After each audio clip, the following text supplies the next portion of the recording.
নদীতে থাকতো এক শক্তিশালী বাঙালি জিন। একদিন হঠাৎ করে একটি ভারতের জিন এসে সেই বাঙালি জিনকে বলল, তুই আজ রাতের মধ্যে এখান থেকে সরে যাবি, আগামী কাল থেকে এই নদীতে আমি রাজত্ব করব।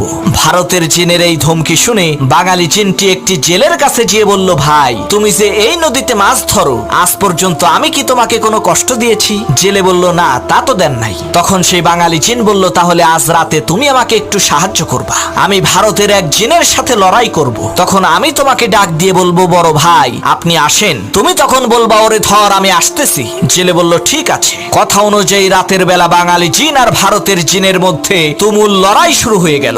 এমন সময় বাঙালি জিন বলল, বড় ভাই আপনি আসেন। তখন জেলে বলল, ওরে শক্ত করে চেপে ধর আমি আসতেছি। এই কথা শুনে ভারতের জিন বলল, সর্বনাশ, ছোট ভাইয়ের সাথে লড়াই করতেই আমার জান বের হয়ে যাচ্ছে, আর বড় ভাই আসলে তো আমার কেল্লা ফতে হয়ে যাবে। ওরে বাপুরে, আমি গেলাম।